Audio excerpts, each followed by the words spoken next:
Perguruan tinggi merupakan institusi pendidikan di Indonesia yang memiliki peranan penting untuk mencetak generasi penerus bangsa yang gemilang. Tenaga pendidik perguruan tinggi atau dosen merupakan ujung tombak dari perguruan tinggi yang berperan tidak hanya untuk memberikan pendidikan dengan kualitas terbaik, tetapi juga untuk memberikan pelayanan kepada masyarakat serta mengembangkan keilmuan melalui berbagai aktivitas riset dan penelitian. Demi meningkatkan upaya menyebarluaskan hasil penelitian Sivitas Jurusan Kedokteran Universitas Tanjung Pura, maka pada kegiatan aktualisasi ini dirancang program kerja dengan judul Science Communication atau SciComm, teknik komunikasi populer untuk meningkatkan diseminasi hasil penelitian jurusan kedokteran Universitas Tanjung Pura.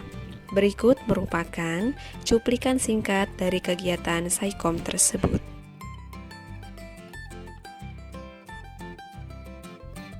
Fakultas Kedokteran Untan akan menyampaikan perkembangan riset yang masing-masing tim lakukan, sehingga mungkin dari Bapak dan Ibu sekalian dapat memberikan masukan ataupun bahkan dapat mengajak kolaborasi ke depannya dengan tim-tim riset ini.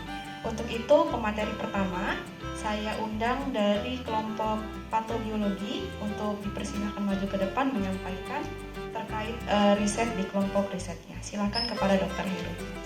2019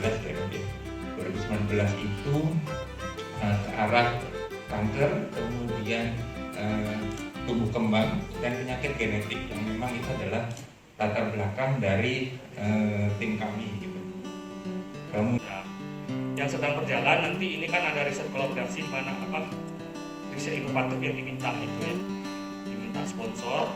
Kita udah menemukan sponsor di mana sponsor itu mampu membiayai kita, memberikan alat, bahan dan lain sebagainya untuk melakukan pengukuran terhadap kadar nitrogen ini dari setiap spesies atau setiap spot-spot yang ada di Kalimantan Barat. Kemudian kita akan melihat efeknya pada metabolisme di dalam hewan uji.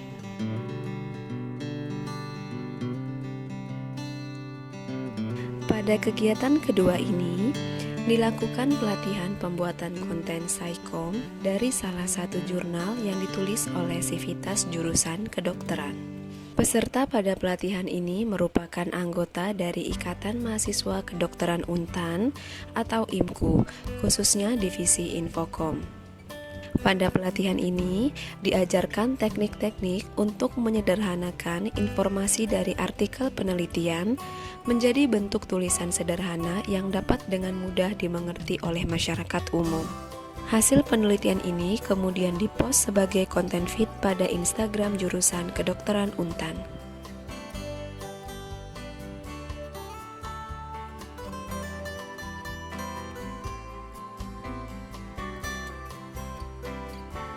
Berikutnya dilakukan pelatihan pembuatan konten SciComm dalam bentuk video untuk Instagram Reel bersama IMKU secara online.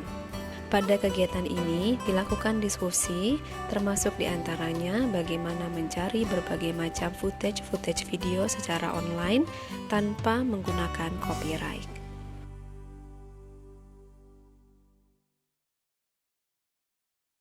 Apa kamu senang minum kopi saat senja? Penelitian ini bisa menjelaskan manfaat dari kopi yang kamu senangi bagi ingatanmu. Kopi mengandung asam klorogenat atau CGA yang diprediksi dapat melindungi sel otak sebagai antioksidan yang menetralisir radikal bebas pada kejadian iskemia. Penelitian ini dilakukan pada kelompok tikus yang diinduksi BCCO agar mengalami iskemia selama 20 menit. Selanjutnya, sebagian diberi CGA dengan dosis 15, 30, dan 60.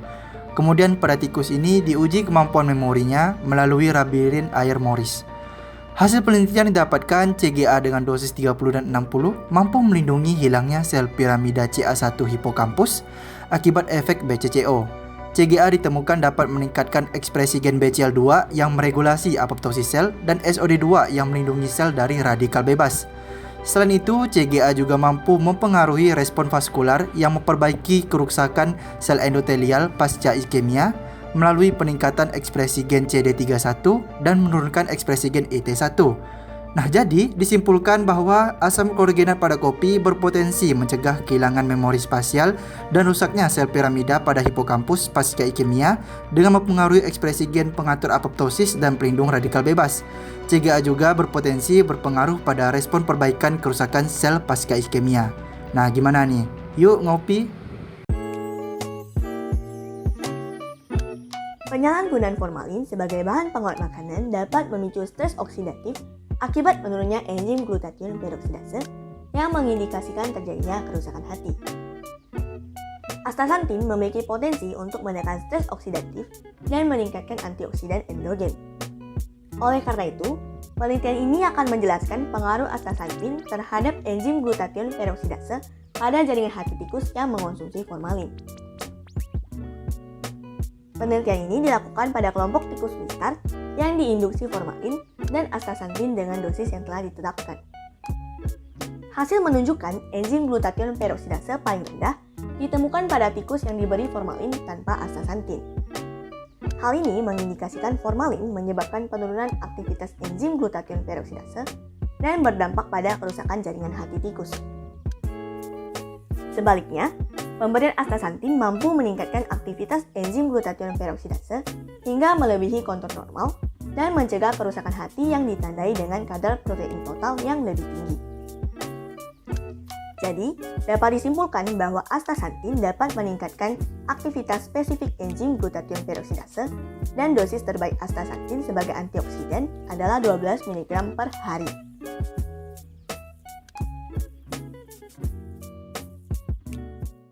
Dilakukan pemantauan respon audiens terhadap konten artikel ilmiah di Instagram jurusan kedokteran. Konten berupa feed memiliki jumlah like rata-rata di bawah 40 like per 6 Agustus 2022. Jumlah ini terbilang rendah bila dibandingkan dengan jumlah follower yang mencapai 300-an. Hal ini berbeda dengan konten berupa Reels yang mendapatkan interaksi hingga 800 dan 500. Demikianlah kegiatan aktualisasi yang telah saya lakukan di jurusan kedokteran Universitas Tanjung Pura. Harapannya, kegiatan ini dapat terus berlanjut demi meningkatkan penyebarluasan hasil penelitian di kalangan sivitas jurusan kedokteran Universitas Tanjung Pura kepada masyarakat. Sekian, Assalamualaikum warahmatullahi wabarakatuh.